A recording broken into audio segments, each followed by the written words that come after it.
hero you might want to say. Not anymore. ADRD, the Oh stat yeah, breaker. of course. How could I forget?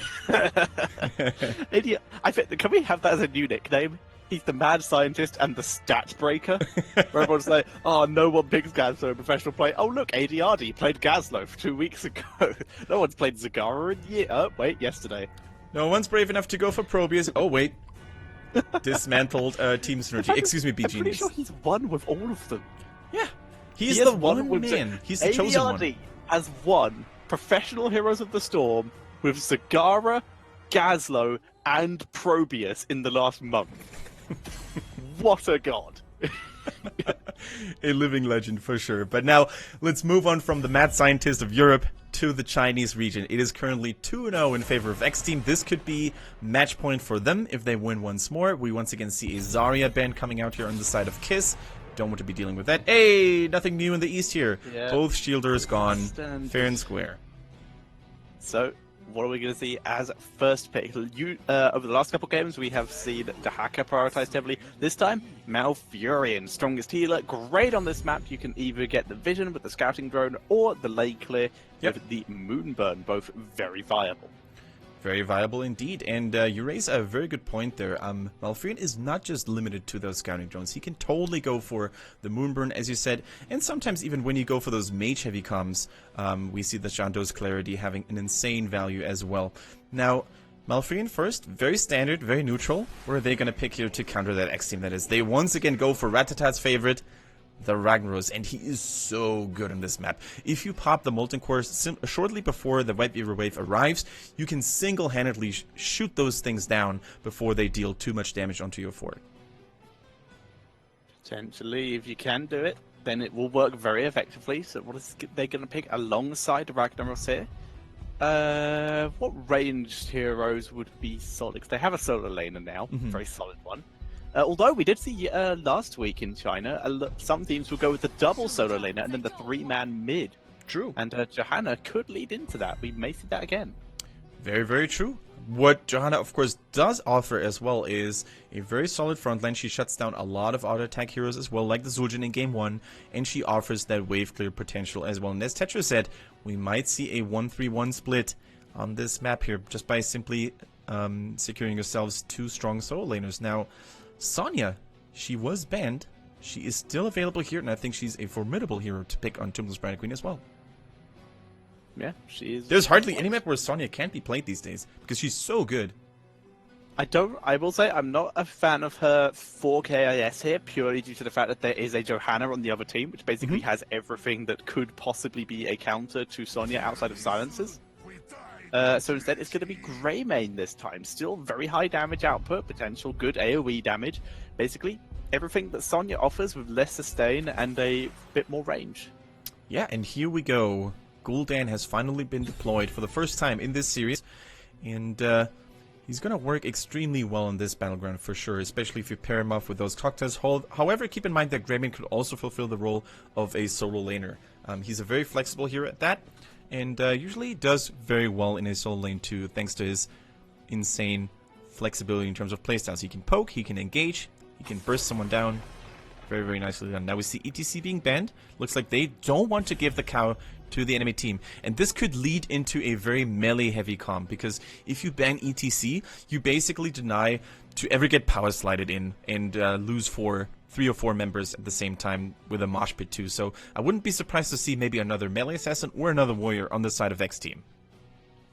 Yeah, I would agree. You definitely want something that can push in a front line. Like the biggest counters to having a very heavy melee comp would be ETC, like you said, you can just get power sighted and have a really rough time, or engaging and getting sanked. Oh yeah. Against you, where it's like, oh, we've used all our abilities and it did absolutely nothing.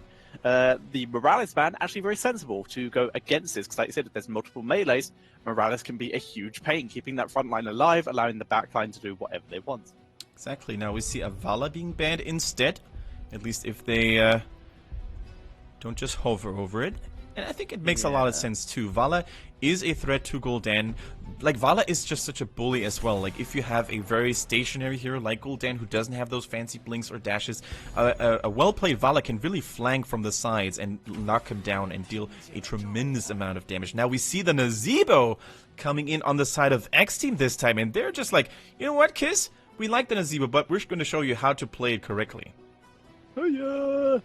Yeah, like you said, Nazebo coming in. This is So also his good. best map. Just incredible. Definitely. If you can go for that big voodoo on this map and you can get it stacked up, it is insane. And this is a much better map for getting to the late game than Dragon, I would say.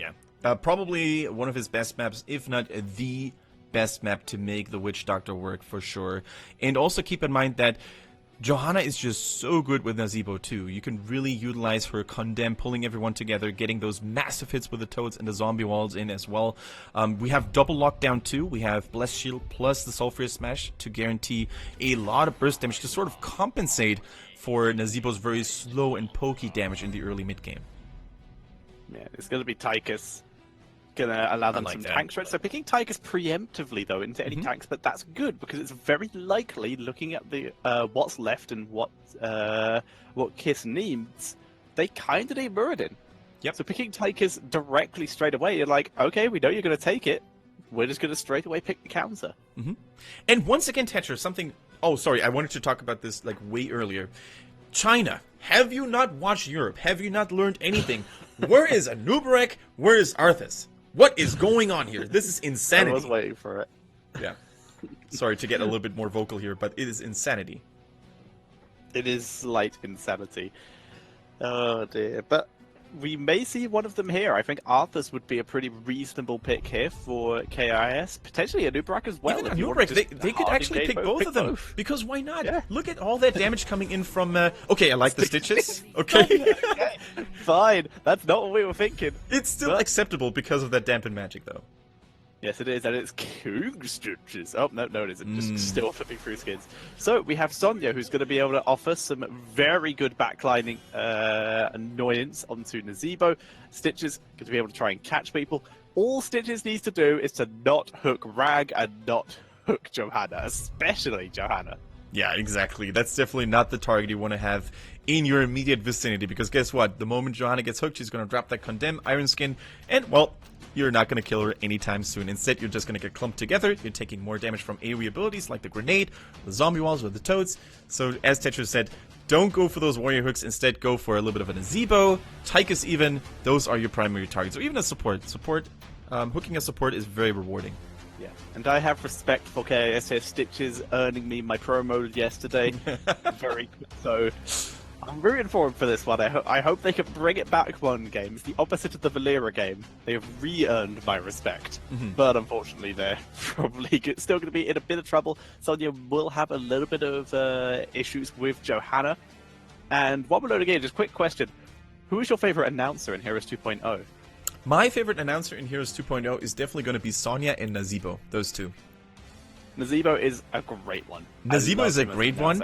The moment he said, Hero of the Storm, I was basically sold already. And then Sonya is just like my mistress. I definitely want her to be proud of me, and I want her to commend my plays, and I want to make her happy. Fair enough. Mine is, my favorite is Abatha. Nice. Commence combat.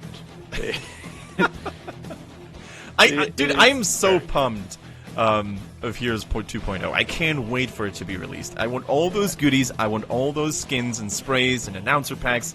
I just want it all. One day we can hope that we will be announcers. Caster announcer packs.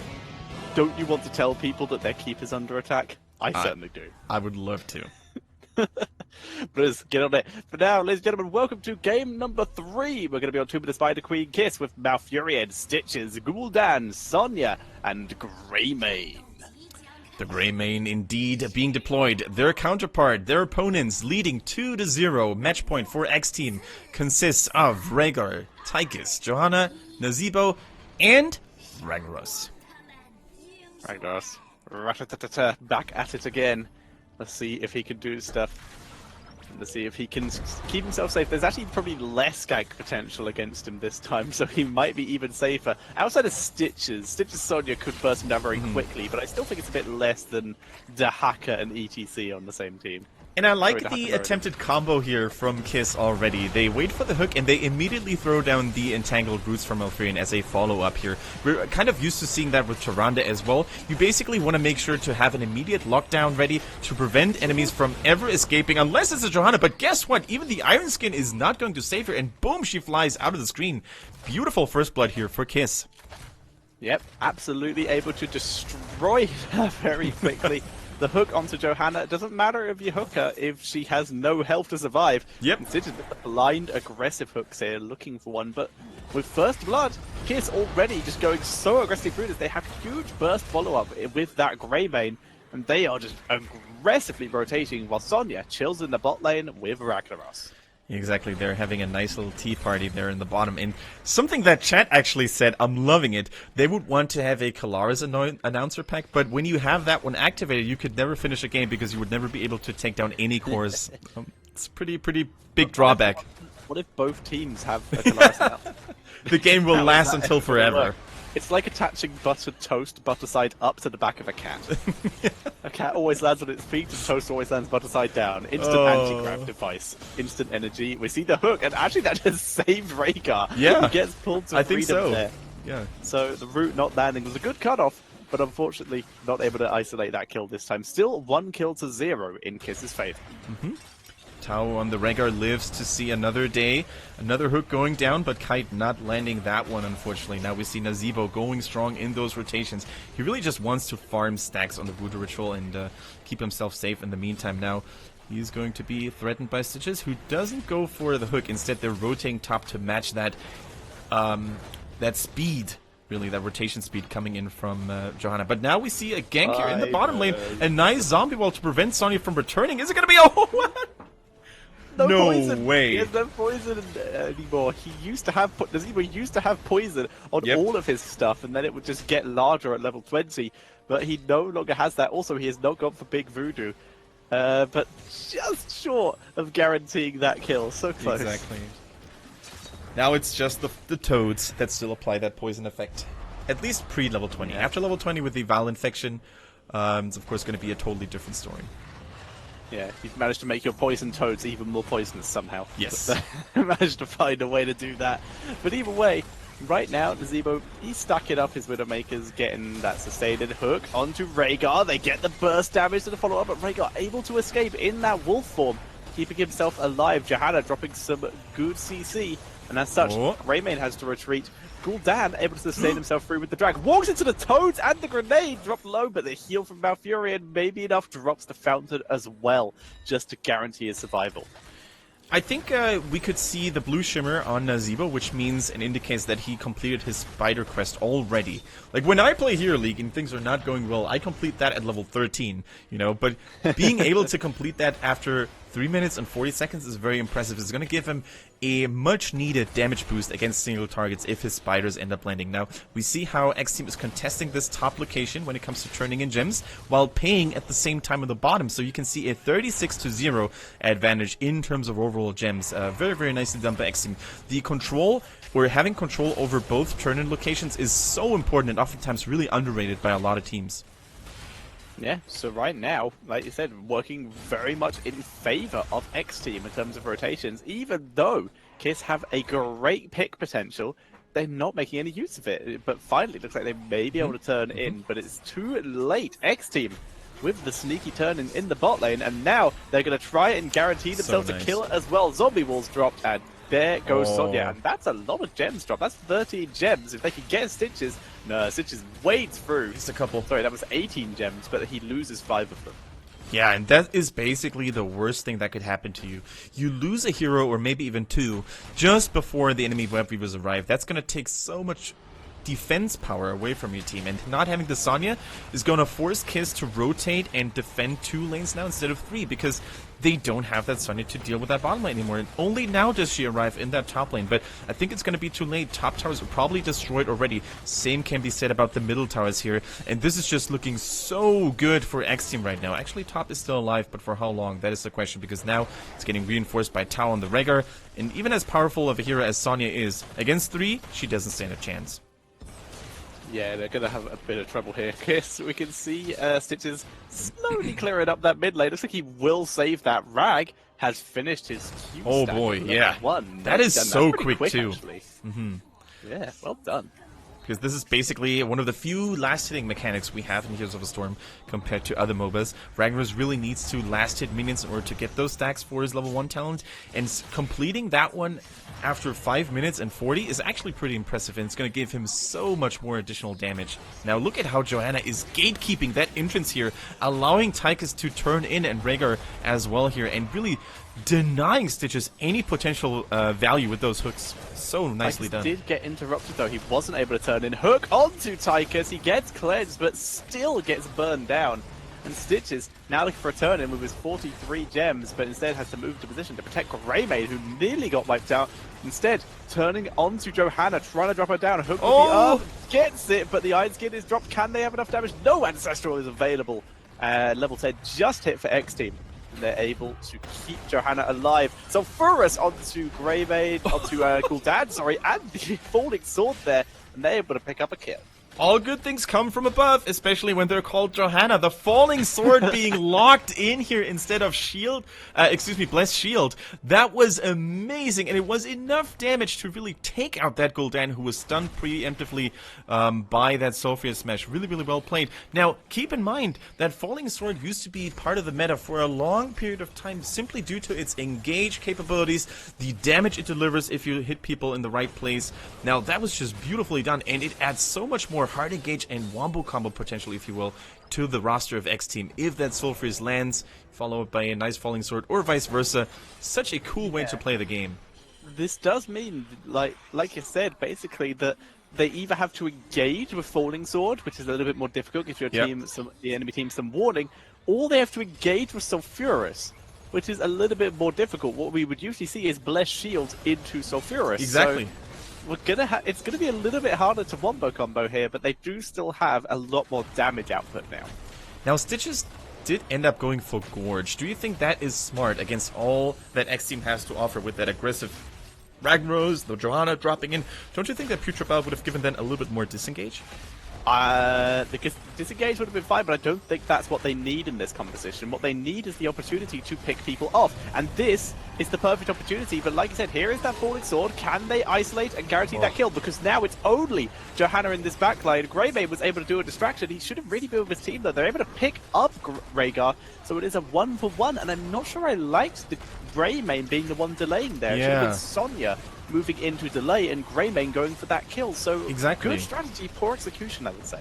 Yeah, I was going to say Sonya should have definitely been the one to stay with the team a little bit more and let Greymane do the chasing on the Rhaegar. Now, XTeam did end up losing the Rhaegar, but keep in mind that Ancestral is still online, didn't use it because he died. But also, they gained so much value from this. They took down a structure, they managed to get themselves a level 13 talent as a result. So despite losing a team member, I would call it tactical feeding, because you gain so much value simply by sacrificing Rhaegar and buying so much time for the best of your team.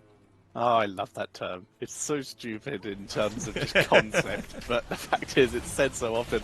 Hook is landed, but it's Johanna. Mistakes were made. Zombie wall is dropped, and down goes Greymane. Now it is Stitches being chased down. Can they catch him as well? Root landed by Malfurion, but Johanna cares not for your lawn. And now we see Stitches. He will die. 43 gems to KIS. And they didn't have a single turn-in, and look at how many gems they used to have. It was way above 70 at some point, and now they're left to 29. All gems are lost, and all hope seems to have gone as well here for KIS if they continue to play like that. It's just that XTeam is all over the place. They get those perfect engages in with a Falling Sword, the Sulfur Smash every single time, just beautifully done. And add to that that you're basically playing against time in the first place if you're KIS, because Nazeebo is like a ticking time bomb. So the poorer you do in the early mid game, the more you're going to be in trouble, because early game is actually where Nazeebo is the weakest in, and you falling behind 2 or 3 levels constantly is definitely not a way to improve the situation here. Yeah, KIS are in a rough position now. They were looking good at the start of the game when they got first blood, but right now XTeam They're showing why they're ahead. Falling Sword aggressively used, catching Sonya a little bit. She drops Raph the Berserker, keeping herself alive here, dropping the Whirlwind. She will sustain through here. Stitch is able to tank his way through as well. He used Gorge and wasn't able to isolate anyone with it. Good hook, but Nazebo ice-blocking his way through and will almost survive. Killed off by Sonya, but now where are you going, Sonya? She dies with even more. Sulfurus is dropped down. Goes Greymane too, and XTeam pushing through. They don't even need the Zebo. They punish positioning, and they're going to be able to grab themselves a keep. 10 armor on the Worgen form for Greymane, not enough to sustain himself through that sulfurous hammer smash. That was just beautifully done by Ratatatat, once again proving that he is a force to be reckoned with when he plays the Fire Lord. And once again, look at that domination. I think XTeam is now going to start the boss, then they're going to conclude this push with a nice turn-in for the Wave Viewers. It's good that they do it this way. What? Where are they taking the boss? I think they're a little bit afraid of... Yeah, maybe a Stitches hook here. They're afraid of Stitches, which is fair. Are they going to damage the boss to try and get it? They need 4 gems to turn in. They have enough. Now, will they harass the boss to leash it? It doesn't look like it. Looks like they're just going to go in and push with it. Here comes Falling Sword. They want Stitches. Trying to chase him down. He's tanking through, but not enough. Taika shreds him. And Stitches taken out. Yeah, Stitches falling here and being on a 25-second cooldown death timer is a very, very hefty blow that KIS has to deal with right now, because as we said, another wave of Wave Weavers is coming in here, and look at that. XTeam, they're not stopping and waiting until the Wave Weavers are here. They're just going right at it, damaging the towers so the Wave Weavers will have more value, and the top lane is already severely damaged. Middle is naked, the core is exposed, and Sonya in that bottom is trying to soak up a little bit more and to counter push at least one of the lanes, but she really needs to arrive in time with the rest of her team. Yeah, she's pulling back, getting ready to be back to her team so that she can join in the defense. She is needed. She's not going to soak them an extra talent or level. She needs to be back here on the defense. She's taking far too much time for this. She's really coming in way too late. She might actually arrive at the party when it's already over. We see a beautiful takedown on Gul'dan, who has nothing to say against that Molten Core. Stitches says goodbye as well. And Tesher, I think this is a clean sweep. 3-0 for XTeam if that continues.